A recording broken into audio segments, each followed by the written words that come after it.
Rebonsoir tout le monde, j'espère que vous allez bien depuis tout à l'heure. Donc voilà, vidéo réponse pour une personne qui m'a demandé si c'était indispensable de mettre un sectionneur dans un deuxième coffret, donc un coffret secondaire par rapport au coffret principal.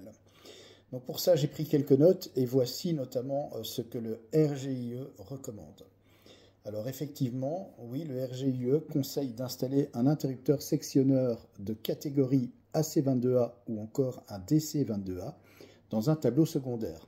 Ça va vous permettre tout simplement, si vous devez intervenir sur ce tableau, de pouvoir vraiment couper l'électricité et vraiment de vous isoler du tableau principal et de l'alimentation générale.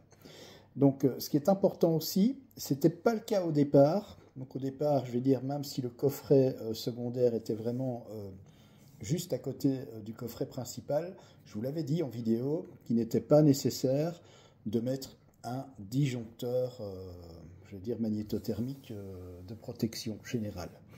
En fait, si. Dans votre coffret principal, vous allez devoir placer un disjoncteur magnétothermique pour une protection générale. Alors, l'ampérage de ce disjoncteur va dépendre évidemment de la section de vos câbles et surtout de l'ampérage que vous avez au niveau de votre disjoncteur magnétothermique à votre compteur électrique sur votre coffret 25S60 ou 25D60. Exemple, vous avez une ligne en 10 mm, là vous devez continuer en 10 mm pour alimenter vos peignes dans votre coffret secondaire. Et donc, si vous avez à votre compteur 40 ampères, eh bien, il faudra mettre un disjoncteur magnétothermique de 40 ampères. Monophasé si vous êtes en monophasé, triphasé si vous êtes en triphasé. Maintenant, un autre exemple, si vous avez un disjoncteur de 32 ampères au niveau de votre disjoncteur magnétothermique général au compteur, eh bien à ce moment-là, si les câbles sont à ce moment-là, je vais dire en section de 6 mm, eh bien vous devrez mettre un disjoncteur de 32 ampères. Voilà, tout simplement. Mais oui, c'est plus que conseillé de mettre effectivement un disjoncteur de protection en plus dans le coffret principal. Comme ça, eh bien, ça permet vraiment au coffret secondaire d'être totalement protégé.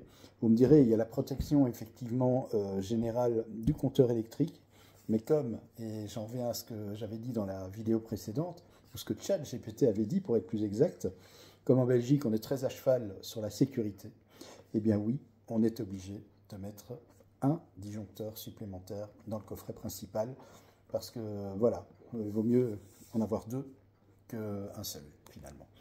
Voilà donc pour la réponse. On m'a aussi posé une question, là c'est par rapport à la tension qu'une personne mesure entre la Terre et le neutre, elle a 133 volts. Alors ça c'est pas normal du tout, c'est une personne qui habite à Bruxelles.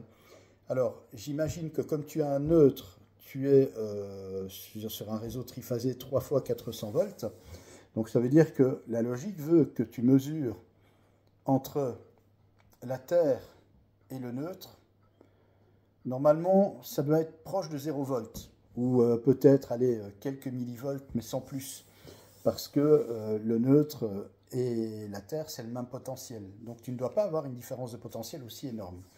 Donc le fait d'avoir 133 volts, c'est qu'il y a un souci. Soit un problème au niveau du neutre, tu as peut-être tout simplement une coupure neutre quelque part, donc il faudrait voir à ce niveau-là.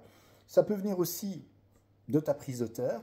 Tu as peut-être un souci sur ta prise de terre, voir aussi avec la barrette de coupure, etc. Est-ce que la terre n'est pas coupée quelque part et qu'il y ait un bouclage, un retour de tension par la terre? C'est possible aussi. Alors, ce que tu peux faire, et ce que je te conseille, c'est de faire deux mesures. Tu vas d'abord mesurer entre une phase et la terre la tension.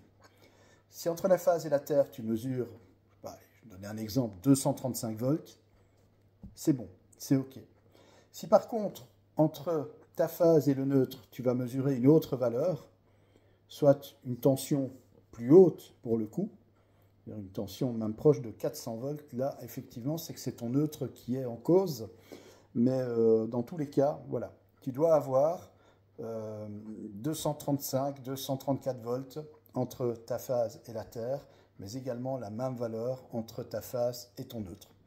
Si sur un des deux, tu as une valeur différente, eh bien, celle où tu auras une valeur différente des 234-235 volts, comme je te donne l'exemple, une tension proche de 400 volts ou plus basse, c'est selon, eh bien c'est que tu as un souci, soit avec la Terre si le défaut vient sur la Terre, soit avec le neutre. Donc voilà, je t'invite à faire cette mesure avec un multimètre, hein, tu le mets sur voltmètre alternatif, et ça te permettra déjà d'avoir une idée et de pouvoir repérer où se trouve exactement le problème.